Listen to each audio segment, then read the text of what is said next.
Yes, we're totally out of habit with this. Hello, everybody, and welcome to the return of In Pit Lane's Full Course Yellow. This is the In Pit Lane after show. Well, in this case, it's the before show because In Pit Lane returns to the screens of Channel 31 Melbourne on March the 8th. But we thought we'd get back together because, it was a big weekend in motorsport. And look, I wasn't there, but Doc was there. We're going to find out about the Bathurst 12 hour. We're going to hear about the atmosphere. We'll get some behind the scenes stories there. We'll also catch up with the man of the moment, the new Jordan Cox, Brad Sherriff, whose Nissan has raised a lot of eyebrows and got attention all over the world. And we're going to find out a bit more about his car tonight, a bit of a preview, a bit extra than what we released on Facebook the other day. Find out a bit more about the car itself. And of course, the full interview will be on the opening episode of In Pit Lane on Channel 31 and the In Pit Lane YouTube channel on March the 8th. Incidentally, if you haven't subscribed to the In Pit Lane YouTube channel, do us a favour and do that. We'd really appreciate it. It goes a long way. And if you're enjoying what you're seeing now, give us a bit of a like as well, because it's all about the algorithm. The algorithm is very important, apparently. So whatever the algorithm says, that's what we do. Okay, let's have a check out who amongst the regulars is joining us once again. We've got Chris, we've got Richard, we've got Pete, and of course we've got Doc as well, who is fresh back from Bathurst. Well, I don't know how fresh he is. It was a big weekend, so I'm going to find out about that in a moment. Let's find out. Let's have a bit of a roll call as well. Dave Howard joining us. Well, yes, thank you. It's good to be back. Thank you, David. Paul Vanden Acker is with us again. Welcome back for 2023. Speaking of the crew, the In Pit Lane crew, Virtual R. Roy went up because I couldn't make it. Roy went up and was sort of co-opted into being Doc's cameraman for the weekend. So yes, thank you to us. It was all his own initiative. He wanted to walk. He wanted to keep going. He'd come up with an idea. I say, "This is how you do it," and he ran. Well, that's the way to go. So we've got some footage, and we'll talk about some of the other things apart from the Brad Sherriff interview. I suppose we're in the right. I said to Doc there, he said, "What do you want me to do?" And I gave him a few things. I said, "Oh yeah, listen, in the combined sedans, there's this insane Nissan Skyline from Tasmania." No. I had to use my CSI skills. All his comment was Tassie Skyline. That's all I had to go off. Find the Tassie Skyline. Yeah, find the Tassie Skyline. It proved a little. It was and it was only through Roy. Thank you, Roy, because he's still on the bottom of our lower third there with the graphic. We're just cutting off a little bit early here, but one of the stories, we're in the back of the paddock there, and he goes, "I want to get some footage of the sedans, the support paddock." I said, "Yeah, we do." I said, "That's fantastic. That's all about Bathurst as well too." And he said, "I'm just going to wander up." I said, "Look, start from this side, wander up that side, go down through there, etc., etc."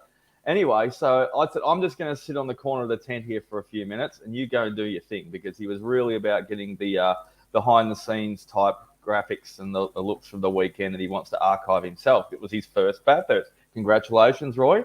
And he came back and then he said, "Oh, don't forget, Brett said have a look for that. Have a look for that Nissan." I went, "Oh, that's right. It was just Tassie Skyline." Oh, here we go. Let's go. And anyway, so lo and behold, I'm letting away a little secret here. I went, right, I know how to do this. I went up and down, just quietly, not interrupting or not disturbing any of the teams and going about their work. I looked for the scrutineers stickers on their back windows of their car and to see where they've been and where they haven't been. And sure enough, I come across two of them that have done a lot of time at Symonds Plains in Tasmania. And the rest is history. Well, it certainly was. Yes, thanks, Lucia. Mr. 327 kph. Yes, we'll have more about that in a moment as well. Thanks to SB, welcoming us back. Really appreciate that, mate. And also Peter McKinnon. Evening to you, Pete. Well, good to see you again. And also Lurcher once again saying welcome back also. Yeah, it's good to be back, everybody. Okay, Doc, let's talk about the Bathurst 12 hour. Let's talk about the main race first and the event itself. I haven't been for quite some time. I remember pretty much the last time I went, they were very, very excited because they cracked the 10,000 people mark. There were allegedly 50,000 people there for the 3 days. So you were up 54. 54,000, which was the official number. You were up there. You saw all the campsites. You saw what was your impression? I mean, what was the crowd like? Did it feel as big as they claimed it was? I can probably speak on behalf of two or three of us, and one of them is your good friend Christian for many, many moons. Yeah, huge atmosphere. Look, I'm not going to go into too much detail. I think the campsites across the top of top of the mountain, were, as you said too, when we've discussed this at length before we all went up there, Brett, and looking forward to it because you were almost going until at one stage there, and they released some more campsites. I think you said, Brett, on top of the mountain, and that was quite evident. The couple of times, a few times I went up over the weekend. Across there was more. You know how everyone across the embankment, right across the top of the mountain, if you've ever been to Bathurst, everyone pitches their tent from about the Tuesday, Wednesday, those marquee style ones, and they use them for shade, and everyone just gets their captain's chairs out. Right along, basically, from the S's, from the old race control building that's used right at the top of the mountain, adjacent to the Mount Panorama sign, which, incidentally, the grass got set alight, I think, on the evening after the event. There was a lot more marquees, and they were too deep in some areas, and it was great atmosphere. The activations, the sponsorship, the interaction for the events down at the bottom of the at the entrance was great. Liquid Molly was still there. There was coffee. The only thing was probably people said there should have been a few more torts, but there was tents, there was merchandise, there was freebies, there was giveaway. One of them was a great one, I think, from a New South Wales some sort of heart and health. They had free sunscreen, and they were doing health checks on people, including their blood pressure and that sort of stuff. The army was there. So having the new In Pit Lane merchandise, wearing the T-shirts and the jazz that Brett mentioned as well too in our In Pit Lane posts, I jumped up on, thought we're hardcore, so I jumped on with the army, and they put me up on the top of the turret with a gun. That was a lot of fun. So yeah, it was really good. I mean, you really probably needed about half or 3/4 of a day just to enjoy some of the sights. And that was before you even got into the paddock. Yeah, so what did you caught up with a few people? I mean, obviously Brad Sherriff, and we'll have some of that in just a moment. But you caught up with our friends from Radio Le Mans, John Hindhoff and Shay Adam. They've been on the program before, and you caught up with them. But you also caught up with other international journalists as well. You caught up with someone from Sportscar 365 and also Daily Sportscar. So who did you talk to? All that, because I haven't had time to go because there's been so much stuff that I had to download. I mean, I've had a quick look around to see what I can find, but so who did you talk to? Who did you catch up with on the weekend? Yep, so the international drivers were fairly busy. As you can imagine, Valentino Rossi was mobbed at every stage. The only time I got to see him, he was pretty much alone, and that was on the Thursday afternoon when I arrived early, morning Triple B, so to speak. He was doing some Channel 7 interviews in his own paddock in the garage. So. And then there was, after I was onto it early, he was pretty much couple of dozen people wanting to get signed autographs, and that's what it was.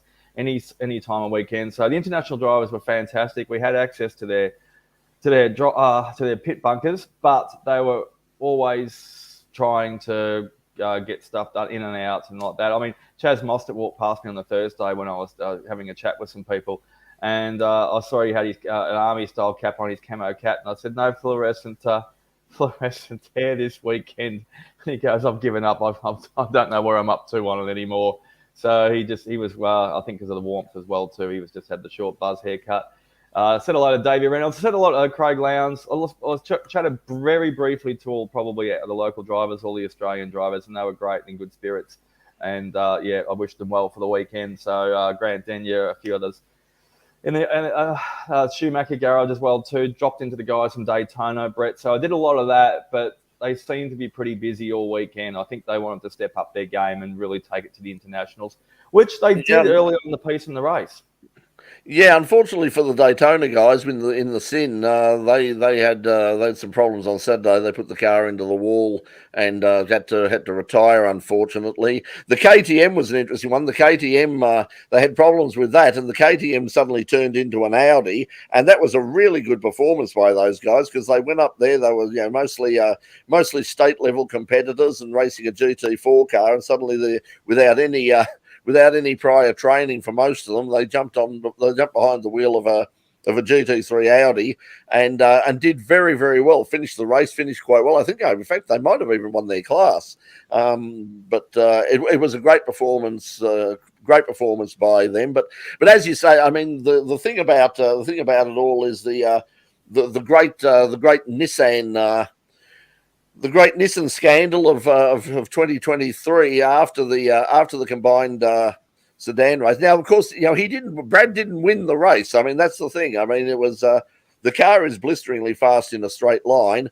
Handling round the twisty bits is not its strong suit, which Brad readily admits. He encounters that by going through the air instead of actually taking the corners.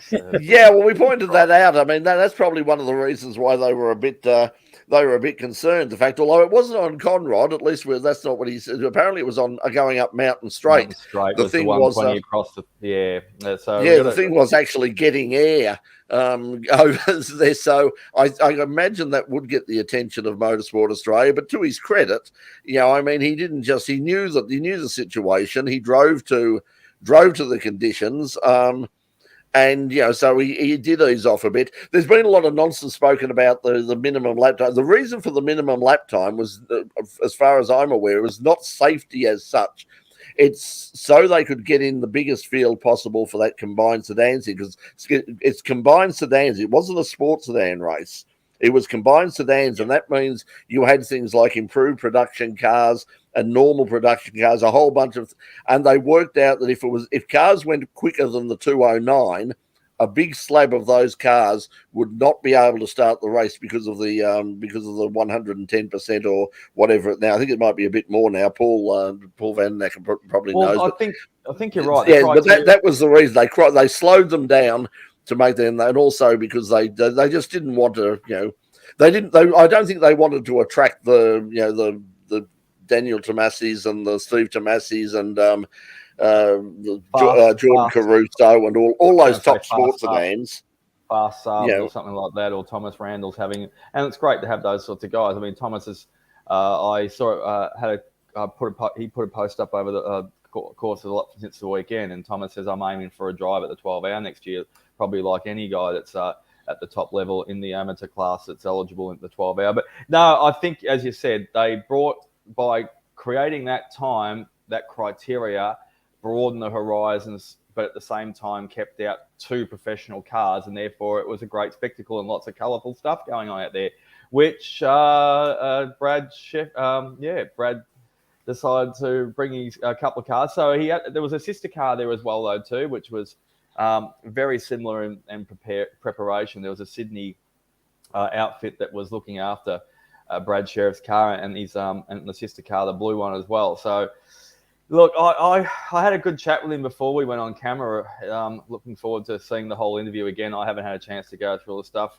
Like you said, Brett, Roy had a file and I had a file, and I think I used up about 3/4 of my data from just my phone alone, even though I had access to Wi-Fi at the media centre. And Brad was really comedic off air. He thought it was hilarious what was going on and the attention that was getting, and obviously caught your eye because you were watching it on TV and says, "Get that car for me," or "Find the please," or something. And he was really great about it. I mean, unfortunately, it did bite the dust. I saw it on the back of a truck over the top of the mountain afterwards, and I don't think that he was constantly pushing it, but trying to stay within those parallels of boundaries. And as he said, he had to lift even a little bit to keep that car under 210. He did 209 or whatever it is, something or other, and just made it into pole. And then, of course, they did the reverse grid where he started from last and still pushed through and got second place in that race in the previous day. So there's a little bit more going on behind the scenes. But look, I think he's put out a post afterwards, and don't want to give away too much because, you're going to put out another snippet of the interview, which was only 47 seconds of the first one. And there's 10 minutes worth, I think I remember, from having a chat to him, plus the stuff I spoke to him behind the scenes.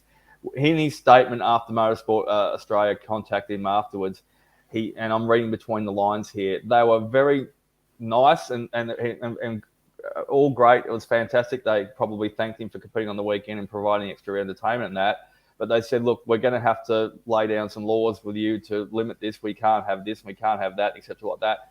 And it's all based on his own safety and, of course, the track there, because there's FIA regulations they've got to stick to as well too for safety. So, of course, it passed all the scrutineering and all the checks and balances before at the start of it, but obviously they didn't know the potential of it. And that's with a little bit of aero. So they changed a little bit of the aero. They put a front lip on it. There's also sorts of bits and pieces as well too they did to the car in preparation from their learnings. And, of course, they learnt more from the weekend they were on.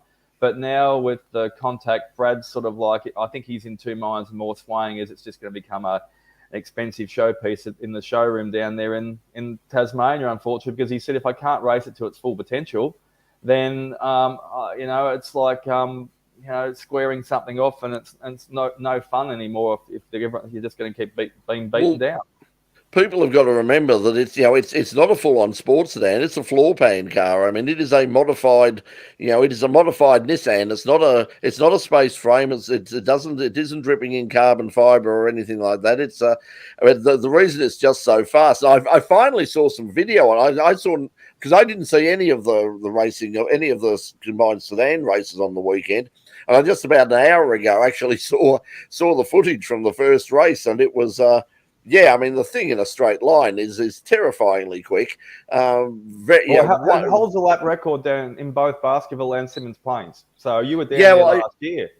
Have a look at, I think it's Callum 2000. Callum 2000 does a lot of stuff down there on his YouTube channel. He's got a story of the car going and also footage of it basically, setting Baskerville on fire. And there's no doubt about it. I mean, he's a very brave man, and he's actually very skillful in keeping the thing on the track as well.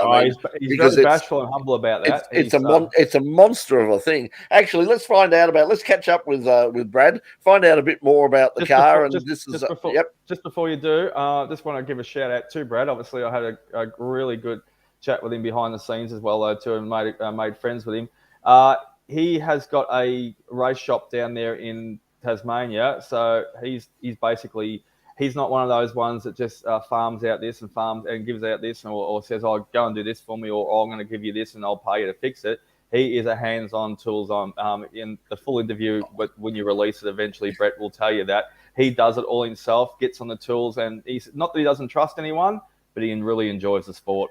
It's got to be the best advertisement, the guys. If you were looking to run a Nissan in sports sedans or improve production or something like that, and you've got that engine, I mean, it'd be popping onto a boat pretty bloody quickly and sending it down there. Because I mean, we've seen like over 1,000 horsepower. The car that it reminds me of, just quickly before we go to it, is Jim Keogh's Capri sports sedan from way back in the day. Graham Ritter built the car. It was powered by a twin turbocharged 4.2 litre Holden engine of all things, and it was blisteringly fast in a straight line, but you'd see it at Sandown. It would start very, very badly because of the turbo lag. So even if he was in the first sort of 3 or 4 cars on the grid, he'd usually get into the first corner, in about 12th place or something.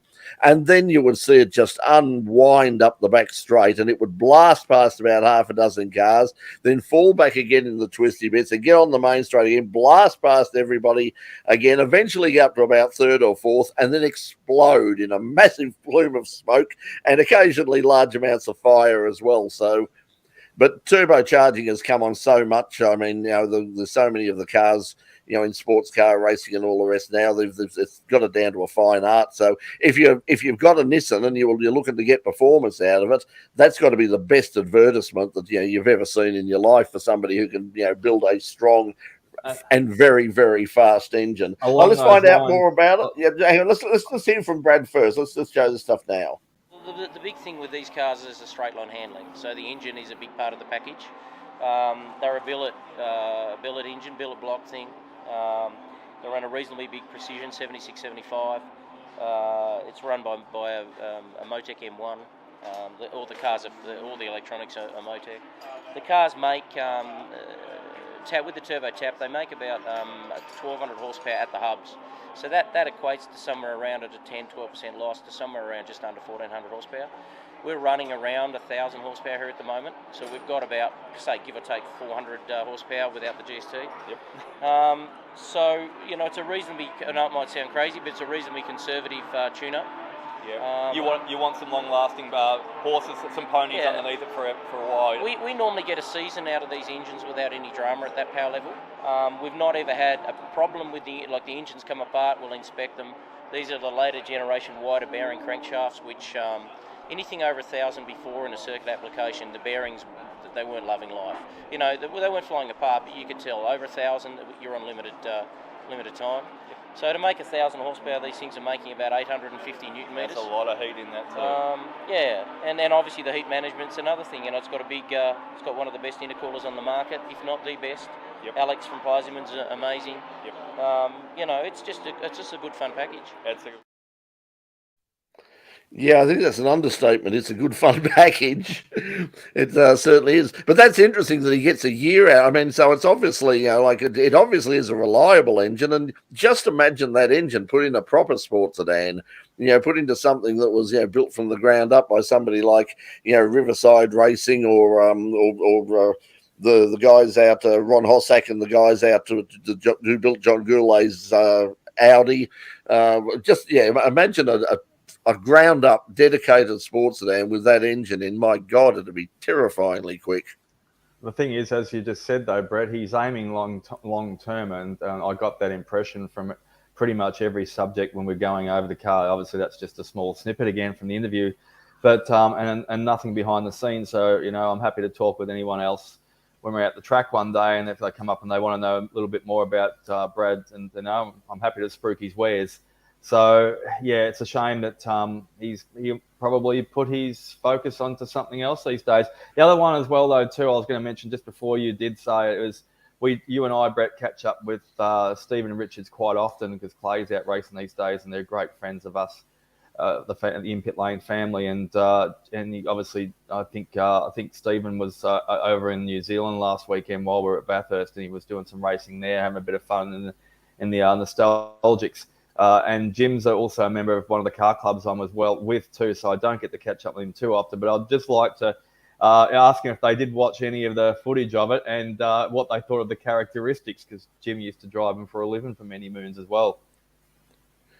Yeah, well, I mean, they were very, very different beasts, and from the one that Jim used to drive. I mean, 4-wheel drive and all the factory stuff. But and there were rumours back in those days that like during qualifying they were screwing them up to around 1,000 horsepower. Whether that was true or not, I don't know. But they certainly weren't racing in that sort of condition. But anyway, it was a fabulous, just a fabulous car and just an amazing thing to look at. I think we'll see it out again there, I'm sure. I mean, CAMS or Motorsport Australia have released a follow-up statement basically saying, look, we have no intention of putting the car out of business. It's just that, on that track, it is worrying to see like a car that's going that quickly down the straight. So unofficially 337 kilometers an hour down Conrod. Yes, I mean that's blindingly fast, but but fabulous and good luck to him. That's something that you'll never take that away. I mean, probably it'll be years before that record is broken. I mean, certainly. That was the other thing. You saw the Formula One car, the Red Bull with Liam Lawson behind the wheel. A mixed response to that. I mean, apparently he took it pretty easy, and not everyone was happy about that. Yeah, he it was what do you call it? Deliberately tanking it, as the old saying goes in any sporting arena. So everyone was anticipating maybe breaking the lap record. Or at least eclipsing the 2011 of Jenson Button and Craig Lowndes' times. But and look, obviously the RB07's more than capable of doing that. I think really just one part of the equation of it doing some demonstration laps was that the screaming noise of it. We're all, you needed double set of earplugs in your ears, and you could still enjoy it. So it was obviously the last of the big V8s before the hybrids come in back in 2011. It was a double championship car. I won't give away too many little secrets, but they had a couple of cars there. So I was able to gain some of Brett will probably show our beautiful wares. I got to go in. There was a massive crowd around it. As soon as it was the doors rolled up on the Saturday morning, there was nothing on Friday. Everyone's asking me that knew me, where's that Red Bull? Where's the Red Bull? Why isn't it going out today? Because there was a demonstration line on the schedule, and they were just using it for the new EV Audi went for some demonstration laps, and they're like, oh, it's so disappointing. Where's the Red Bull car? So in any other arena, when if the Red Bull wasn't there, the EV would have been, well, that's not too bad. But so yeah, and of course they prized. I was just up on level 3 at the time, and I was just looking over it, enjoying the beautiful side of it, and there was a massive crowd around the outside of it trying to take pictures of it or just vision of it, because it was obvious that had the laptop beside it, and they had the drive at the back of it there into the gearbox to fire it up in that area, and they were about to start, so a huge crowd had gathered around it, and lo and behold, most of us didn't even know, even inside the media centre, that they did this Advance Australia Fair tune. So we ran that for a full 2 minutes. I wonder if we'd be allowed to, if it was sacrilegious, to have a V10 doing the national anthem at the Australian Grand Prix. It could one be, yeah. It sounds weird. Who knows? Yeah, I mean the idea of the new cars sort of doing that is probably not going to sound anywhere near as good. The one thing that I saw when having a look at it, when you have a look at that particular era of Formula One cars with that narrow sort of rear wing and all the rest of it, they were not a good looking car. Oh well, Liam Lawson wasn't worried about looks either, because when I was hanging around the back of the garage, security was very tight too. They just didn't want everyone jumping the fence or walking where they shouldn't be. I was lucky enough to have my fluorescent bib on and my accreditation, so I know how to stay out of the way as well though too. And Liam was wearing his flanny, so he had his Red Bull gear like race drivers do, the full fire suit, just dropped and tied around his waist, and he's got a flanny around the top, because it was quite cool there on Saturday morning as well. So he was just there. He'd obviously been to the barber in the last couple of days and had his hair slicked back and looking quite cool. But yeah, just the Aussie flanny as well too. He was joining it, and yeah, it was great. It was good to see. I mean, I got a few close-ups of it, and Brett's probably got a lot of photos you got to play with now. I only took them with my iPhone, unfortunately.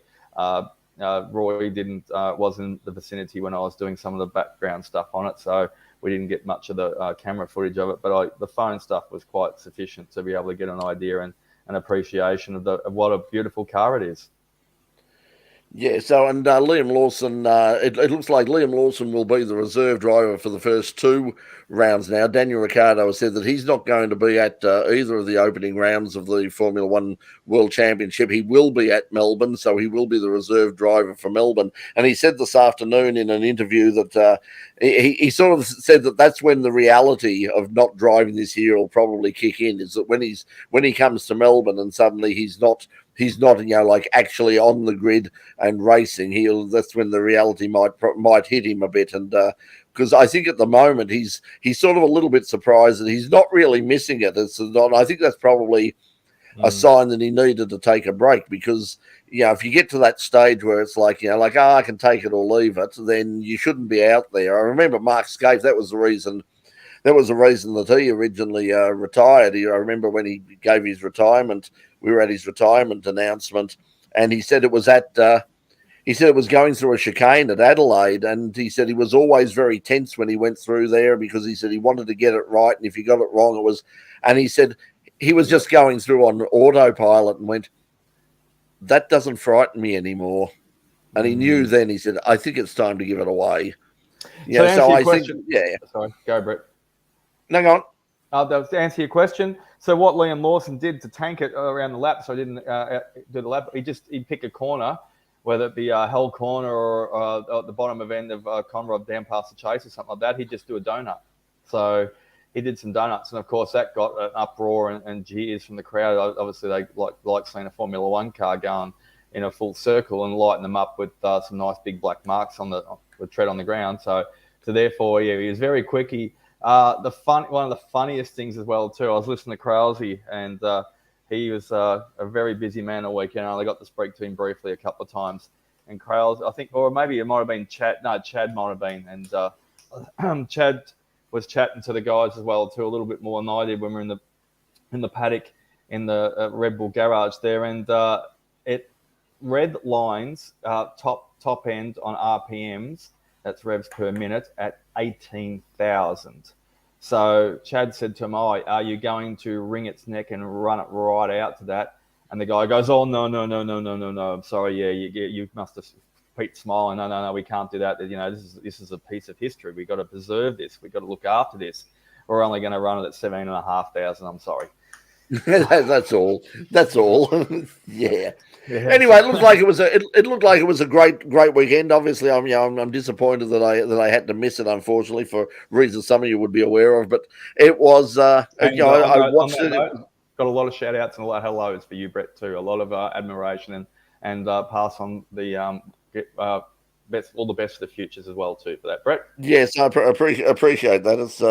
It's nice to know. So thank you for that. I got those messages. So thank you. But anyway, let's talk about the other things that's coming up. The Gen 3 cars, they exist. The Supercars, they've finally hit the track. They're not 100% kosher. Some of them. I mean, some of them are going out and. Like the Blanchard car, for instance, they did the right thing from a publicity point of view. They really got the jump on everybody because they didn't wait until they had all of the correct bits. They just got enough of the correct bits to get the car out on the track and do some laps, so they could get sort of the publicity, and it worked very, very well because they got a lot of publicity. But now sort of everybody's out there, and I mean they've been testing at Queensland and Phillip Island. Not so much testing, just getting some laps in. But have a look at the cars. I mean they look so much better than the in perspective. Than the old they fit in things. Everyone, get out your best David Attenborough voice right now, and we can talk about these things that are in the wild. You don't get to see these things too often. They've surfaced finally. So, I saw Cam Waters though did complete. He was pretty buggered. He said, and he put the Tickford through 104 laps. There's the Davison one from Dick Johnson Racing. It's the DJR one. They didn't do as many laps as they probably wanted, but then they didn't have the full amount of parts on them as well too. So what you're seeing here is obviously doing some installation laps or some shakedowns, whichever you want to call it, or let's just roll the tyres over. But there's still some bits and pieces missing on a few. It does go to show you how incredibly ugly those previous cars, particularly the Mustang. I mean, it looked like a noddy car. It was not a good look for Ford. The interesting thing is Ford are still, and this is always going to be the problem when you've got a formula based on parity and balance of performance and all the rest of it. Someone's not going to be happy, and right now Ford are not happy. Ford are jumping up and down. Ford in America, yeah. Well, I mean, you can see that they actually this was Mark Rushworth. Was actually brought this up at the return of Ford to Formula One when the announcement at the Red Bull announcement. He was asked about the world motorsport, and he was saying that the sports that the supercars. That's a Freudian slip. The supercars were really, there was something that was concerning them, and that they weren't happy with the figures that they got from the test, particularly the aero figures. Now, what they've said is, I think this is interesting. Dave Reynolds said today after driving his Mustang around, he's sort of not at this stage. He's not confident that this is going to provide the better racing that everyone hoped for. They've certainly lost a lot of downforce. He said they're certainly faster in a straight line. He said they're probably a bit harder to drive because of the lack of downforce, but he's not really sure that the racing is going to be any different. And that's one of the reasons why he said they've spent so much time getting the parity exactly the right and exactly the same. He said there's going to be no difference between the cars, and he can't really see where they're going to find the opportunity to go past each other. He's a bit worried that it could become a bit follow the leader. Hoping that he's wrong, of course, but he's not convinced, at this stage. Davey combined with Matt Payne and Garth Tander, between the three of them, only cut 80 laps. I'm not sure exactly the percentage ratio of they all were sitting in the car. I imagine Davey's still singing. He loves his old style classic and jazz music, and I think he's still singing. You took the worst time to leave me, loose wheel. So I don't know what happened with that one, but I think if everyone's seen the report, he was driving along and the car was going one way and one at the front left, I think, went the other way. So that's always going to be you're always going to get those sort of. Actually raises a question, because in the last couple of years, whether it be the rattle gun and everyone, what it was, there was a couple of times that those race nuts that go on the center of those wheels, and they were all exactly the same style of wheel. They're either polished or the black style, depending on the livery of the cars. They've had problems with, obviously, the threading a few times over the years. So I wonder if they're still running that same style hub and whether it's the same style nut, and that hopefully they don't encounter any problems. So hopefully we don't have to keep an eye on that space. So Pete, also I didn't know. Pete, you were going to say something? It's interesting that, just getting back to the parity, it's interesting that when the Mustang was introduced, there was a problem with the parity then, and they ended up paritizing it, if that's a word, on the run. They ended up halfway through the season paritizing. Don't start rolling, please. He's already had his squeeze this week. Yeah, I think it's. I think it's going to be interesting how they come up with it. I mean, nobody's going to be happy, because we won't know for sure until I said we won't know for sure until Newcastle, and that reminds me, I do actually have some news, and I haven't actually run the damn thing as well. There we are. There's the story, Dave. Unsure about the raceability of the cars. So there. It's also interesting that I think it's Brock Feeney is saying that he thinks that things at Newcastle could be pretty crazy, because the fact that the cars are not going to have the testing that they wanted. They're going to sort of arrive in Newcastle with very little testing under their belt, very little driving from the drivers on a street circuit, a very tricky and uncompromising street circuit, and they're going to go out in these brand new cars, and so it could be a really fun. So Newcastle could be a really fun race. Yeah, if you like crashes. Yeah. Well, that's obviously they're obviously going to get the handling of the car is not going to be 100% perfect. They won't have any data to a certain extent that they can usually draw upon from the last couple of years, created by the conditions. Quickly, if someone could correct me, that'd be good. I know Erebus are not going to Winton next week, so they haven't even put the car out on the skid pan yet. And Triple Eight and Premier, as you just said, Brett, with Feeney were out there, and obviously Van Gisbergen, they cut, I think they did about 650 kilometres between the two of them, or what might have been, I think it was only the two of them in the car. Matt Stone Racing was also out there as well, though, too, with the DGR guys. But one team that's had a lot of build-up and doing a lot of social media and showing a lot of their plans and how they're going about it is Brad Jones. But can anyone tell me when, where, or how far one of their 4 cars is going to finally hit the track too? So I haven't seen. Brad said recently on the Parked Up podcast with Mark Fogarty that basically he was in no hurry. He said they could have gone crazy and built one car and got one car out. He was basically concentrating on getting all the cars out at once and making sure they were finished properly because he said there was really, he could see no point apart from the public relations victory that you get out of it, that the Blanchard guys got out of it, that he could see sort of no great advantage in going out and testing a car that really wasn't running at the legal spec and running all the pieces that they need to run. He sort of said, we're going to build the car, we're going to build it properly, and when it's ready to take, then we will take it out and we will test it as much as we're allowed to and as much as it's possible. But he's not in a mad hurry at this stage. He wants to do it right rather than doing it quickly. And as was pointed out on that interview that Fogarty pointed out, the last time they had the radical change when they moved to the car tomorrow, which I suppose now is the car of yesterday, that that Brad Jones was originally his team was originally one of the fastest out of the blocks, because that's just the way that he works. He doesn't cut corners. He's very methodical, and they went out and they actually, they were very competitive, and then slowly but surely sort of fell back to the field until the field sort of caught up and eventually passed them. But it'll be interesting. I mean, at least the cars look way better now. They're a much better looking car. They sound a lot better. So I suppose we look forward to seeing them on the streets of Newcastle and then on the streets of Albert Park as well. But Albert Park released a schedule, and I don't think Supercars will be particularly happy, because they've actually got a race on Thursday now. So if you want to see Supercars, the last race on Thursday evening is a Supercars race. Yeah, but that's a good time for racing. It's a little bit cooler then, isn't it? Yeah, I mean, it will certainly makes Thursday a more appealing day, but certainly still Friday, I think, is the day to go. Saturday is pretty good this year as well, because you've got Formula 2, Formula 3.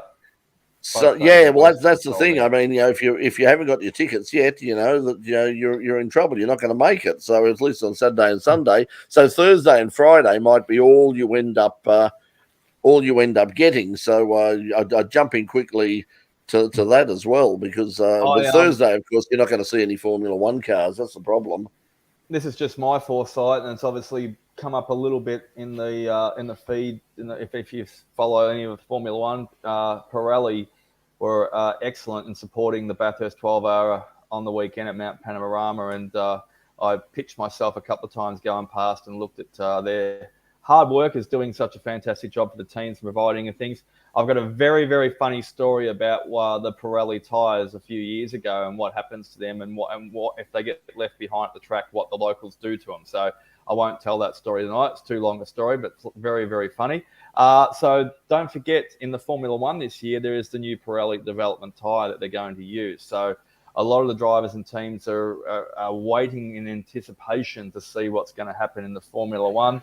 The other bit of news Max has already said like today that they've done testing with them, and he says that he thinks they're going to be a big improvement. He said that they're he said with the new cars and the new tires, he said he thinks they're going to be a lot more drivable than they were last year. He said, particularly for people, I suppose people like Dan Ricciardo. He said people who really like to have the front sort of dig in and have good control at the front and be able to turn in sharply. He said that these are a much better. Yep. Yeah, he said this is a much better tyre. He felt it was a much better tyre than the one that they were running on last year.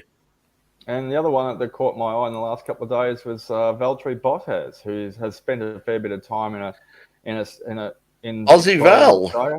Yeah, Aussie Val, and he's VB.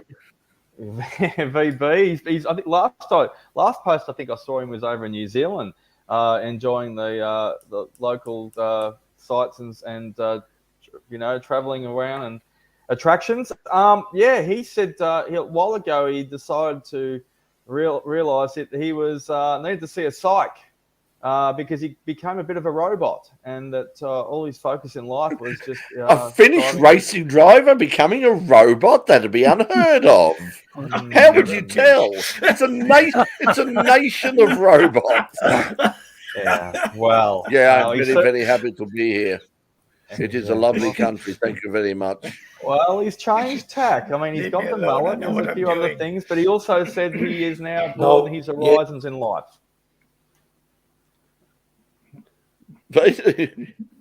Just no, yes.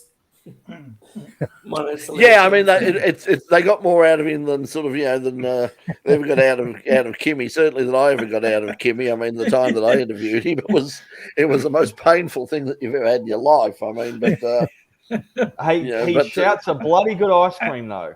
He does. Like that's the funny thing. I don't know what it was. He was on guard or well, it's funny. I mean, it's a bit like we've said the thing about Shane Van Gisbergen as well. They released today sort of some audio of an interview with Shane Van Gisbergen, which I was going to run under the stuff that I had, and then I listened to the interview and went, No, I don't think so because it's pretty much the same. Yeah, you must be very excited. Oh, yeah, it's a car. Yeah, I mean, he's just whatever. It's like, what are your plans for the future? Oh, I just want to race. I just want to race. I just want to drive a car. I want to have fun. Go away.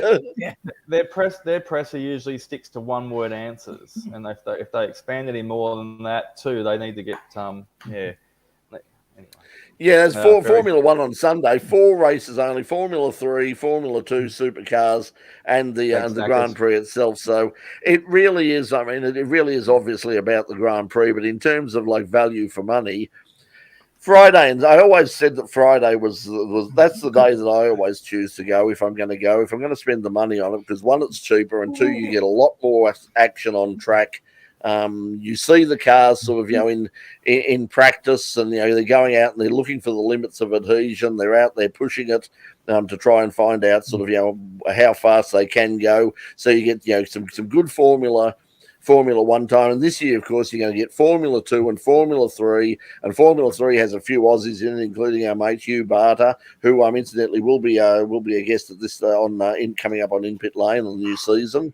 So yeah, so let's that'll be a good day. Friday's a good day, but I mean it's going to be so packed. It's just the popularity of Formula One around the world now. I mean, races. This is not just happening in Australia. I mean, the British Grand Prix is booked out already. That's months away. That's sort of around June or something, and the British Grand Prix Saturday and Sunday is booked out there as well. It's everyone's loving life in the world and getting back to it. Good luck to the Aussie drivers. Hope they really go well. And I'll probably say this more than once, especially when it gets closer to it. Best of luck, and don't under-rotate your tyres too much. So, all right. If people in the industry would know what that means. Just a quick little bit of stuff about TCM. It was obviously last year and for a couple of years it's been growing in popularity, and is one of the and that's coming from the fans and the people that watch the races. They're saying, other than it's more popular in some of the mainstream categories sometimes. So a bit of TCM. I saw no use introducing this man because he's very good at introducing himself, and I mean that in a friendly, affectionate way. Bowie, we all know it too. He's changed teams in the TCM this year, so I think he's back driving a Tirana, but with a different team this year. And last one, I saw a bit of news today as well too, and this guy is an absolute classic and a great fellow, and we wish him all the best coming back from an injury that was unrelated to motorsport. Was Marcus Zukanovic. So he'll be back in his X Series. I think it's an XD Falcon, and we look forward to seeing him back in the TCMs this year. He's champing at the bit to jump back out there. So good luck to all those guys in there. I think they're popular category. They're all going to be down. Unfortunately, the Speed Series, as Bowie's pointed out, the Speed Series clashes with the Phillip Island Historic, which is a real shame, because obviously Bowie would have liked to have been out there racing something from Joe Collegia. But the Phillip Island Historic is looking good with all those Formula One cars, headed out as well. Some real classics. The Surtees and the Heskeths. I mean, cars we've just never seen in Australia before. So that's going to be a huge weekend coming up in the early weeks of March. And I can say right now that if you watch the first episode of In Pit Lane on March the 8th, we'll have some passes to give away to the Phillip Island Historic meeting as well. So you can win yourself some tickets to that, and there'll be a massive crowd down there too. If you have a look at the accommodation situation there already, it's pretty much there's lots of it. Did you save 95% booked out. Steve? Did you save one? We will see. We will see. We'll be going. I hope we'll be going. I mean, that's the plan anyway. Yeah, so I think it is. I might have specifically taken some time off from going to other places to be able to do that as well. Just to quickly, I don't want to bang on too much, bang the drum about this. The other thing is too, because we haven't done any full course yellow. We're not back in the studio yet. Of course, TCR. We've got a couple of rounds of the world version of coming over to here. So a big announcement this week as well too was I don't think you put in the bottom on the ticker going along the bottom there, but Jason Bargwanna, so son, everyone knows Jace, and he's a great Aussie battler, but Ben's going to be racing for Gary Rogers Motorsport when he's here at home. But he's doing he's doing the 2 rounds for the Australian leg of the Worldwide Series, but he's coming over to Spa, to the Franco Champs, and he's also racing in Portugal. So there are two things, if we forget to mention, to keep an eye on throughout the year when it comes to some TCR stuff. We'll try and catch up with Ben. We'll try and catch up with Ben as well. Unfortunately, he's over. He's over at your side. I mean, you'll have more chance of catching up with him, Richard, because he's over your part of your neck of the woods. I mean, they're sort of in that East Gippsland, the Druin, and they don't like coming down to the big smoke all that much. We've invited. No, I spoke to Jason coming out of the fish and chip shop 2 weeks ago. So there you go. Oh right, so there you go. So you're both your neighbours. The spuds are bloody rare at the moment. Just quickly too, Aaron Cameron, I got to catch up with him up there at Bathurst on the weekend. So don't be too hard on him. I know the car ended up getting tagged and he put the arse into the wall. But yeah, Aaron, he had not driven. I had a chat to him, I think, on the Thursday or the Friday, whatever it was. This is before the practice sessions, anything like that. He had not put his bum in the seat of a Mercedes AMG Bathurst Special in his life before. The first time he sat in one of those cars and, in fact, started up was he drove the car from town to track. He did the promo drive. He'd never, ever sat in it. So that was the thing for a few of them. But I think the thing is, I mean, I think that was one of the good things. I mean, the commentary, once again, we know John Hindhoff and Richard Crail do a great job. I was really impressed with Garth Tander's job on commentary as well, because like somebody who's actually driven those cars, only recently, when they went to the in-car camera, so he could look at, he could decipher what was, what all those lights on the steering wheel and what all those signals were meaning. So he could say, those front tires are not up, even after 4 laps, those front tires are not up to temperature, because that's why that blue light is on, and that's why this is, and that number there should be high. So he really they're so complicated, and I believe with the new Porsche, the new prototype that's going to race at Le Mans, that raced recently at the Daytona 24-hour race, the user manual for the steering wheel alone is 56 pages. So that's what some of the guys were doing on there. We also good replacement for the telephone book next to the bedside table, isn't it? It certainly is. We'll mention just now, Peter McKinnon saying the Hanging Rock Car Show coming up this week. That's always a big one. The Hanging Rock Car Show should be a good weekend for it. Well, very good hot conditions.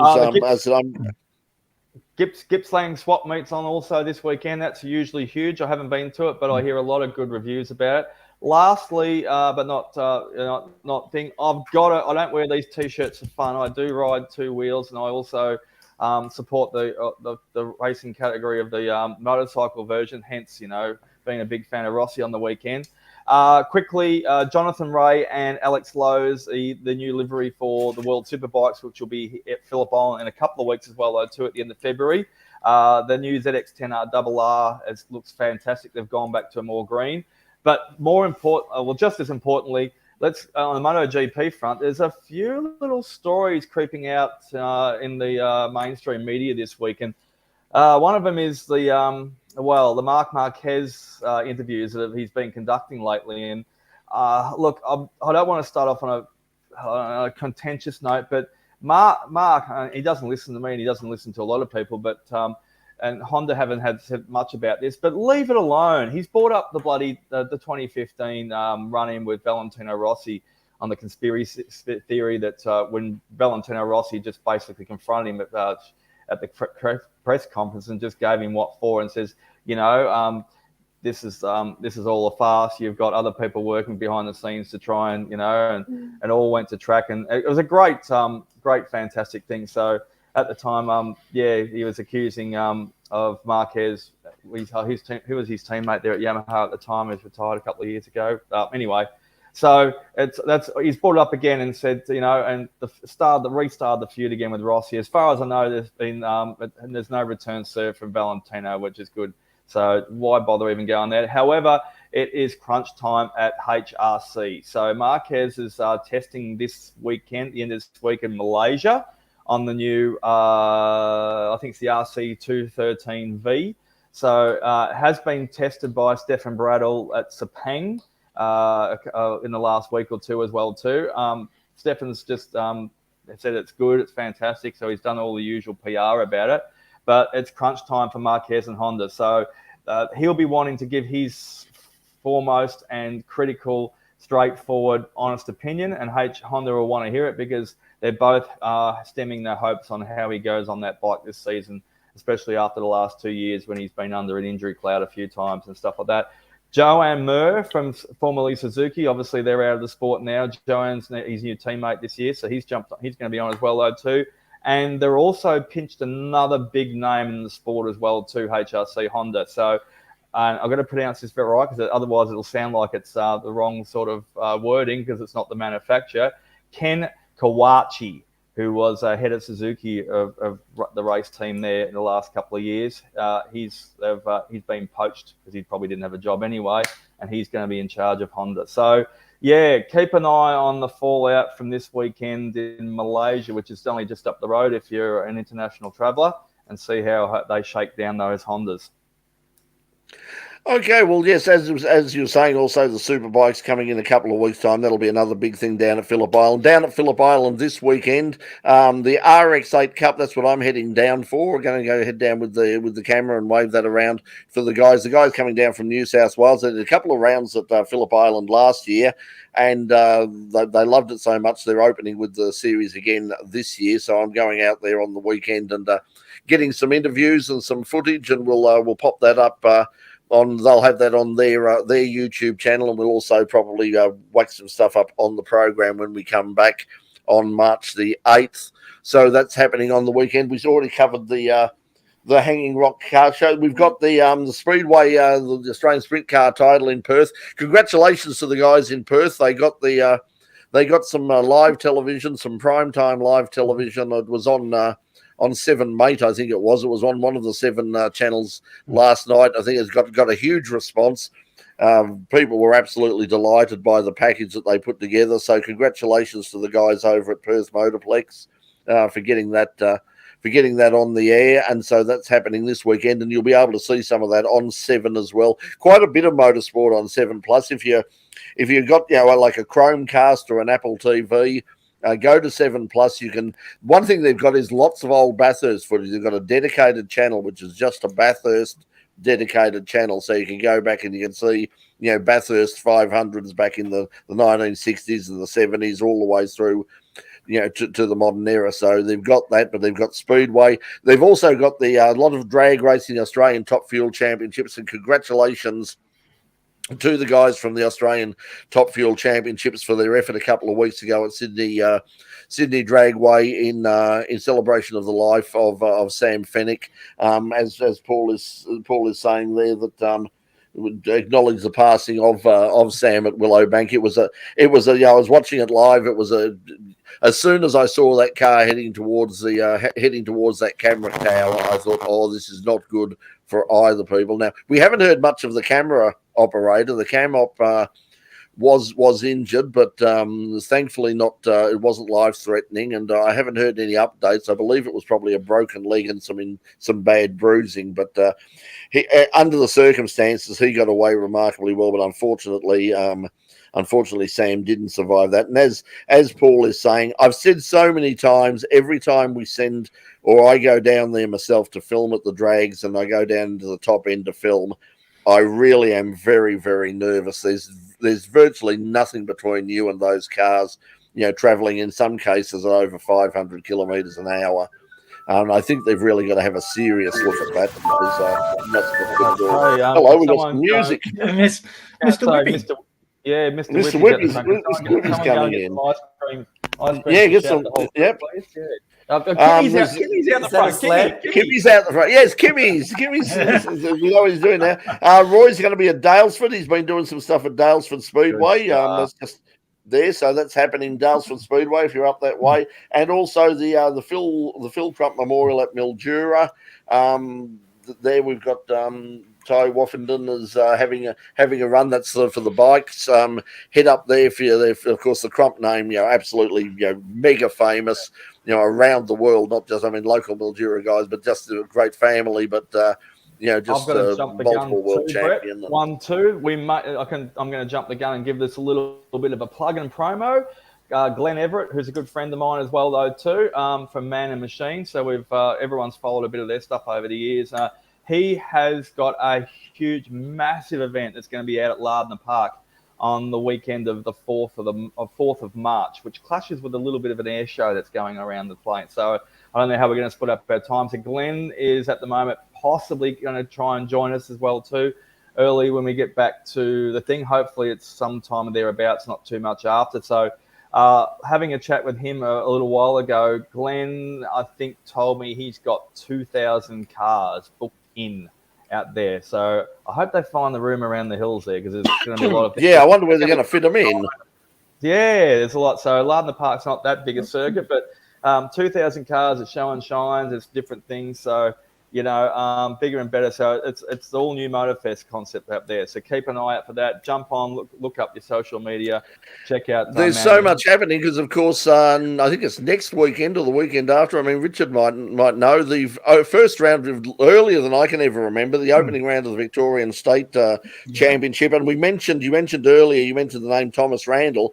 Thomas has entered the Saab in the Victorian Sports Sedan race there. So the Saab is going to get a very rare outing. Not sure what Tickford have got to say about that, but he will be behind the wheel of a Chev-powered Saab out at Sandown in a couple of weeks' time. And the good news is the Red Hill area is apparently going to be open all weekend. And that's a fabulous spot if you want to go down, because you can park your car. If it's fine, you can park your car on the side of Red Hill. You can see the cars come through the S's. Just don't park too closely, because as Roy will testify to, you can get a little bit too close to the action down the bottom of Dandenong Road. What did he catch? There, lots and lots of dust and dirt and gravel and bits of Mustang. So, so he had to put the gear through a acid wash, did he? It was a bit hairy down there. So, yeah, but anyway, that's coming up. That's coming up as well, and hopefully we might be able to get down and do some stuff. Look, it's just so busy. Really glad to be back. As I said, getting ready for In Pit Lane. Not sure about next week. We'll try and be back next week and pick up some more news and let you know what's happening. I'll give you some info from down at Phillip Island. The Supercars are down at Phillip Island as well. So you've got 2 days of racing, and I imagine Super Sprint as well. So I don't think they're allowing spectators in. They usually don't for these things, but if you just say you're with the RX8 Cup and just are not as good as a wink to a blind bat, and they might just let you through the gate. I didn't say that. I didn't say that. Just don't mention us, because we're always in trouble. We're always trying to dig ourselves back above the neckline. So anyway, everybody, thanks for joining us. Really appreciate everybody coming back. Appreciate the support personally from the last week as well. I won't say too much on that at the moment. Yeah, thank you so much to all of the loyal In Pit Lane viewers and the family who got behind there, because I wouldn't. There would be no full course yellow tonight if otherwise. I mean, and next week or the week after that, because it's very hard to live stream from the streets when you're living on the street. So there. Oh man, Madcow Mark has joined us as well. I was wondering where you got to. I didn't see you there. G'day, Mark. Yeah, g'day, Mark. How are you? So once again, thank you to everybody. We'll be back next week. Remember, In Pit Lane returns Channel 31 on March the 8th. And if you've got any ideas, if you're building a new car, if you've got anybody, if you're involved in any sort of motorsport related product or service and you're looking to promote it, we still have limited opportunities for sponsorship on In Pit Lane. Prime time, free-to-air television. It's still the most powerful form of advertising in the world. It's been proven, and it's very effective, and it is very affordable as well. So look, so contact us at here at In Pit Lane. Drop us an email at advertise@inpitlane.com or just at the show at inpitlane.com, and we can have a chat to you about what we might be able to do for the future. One more.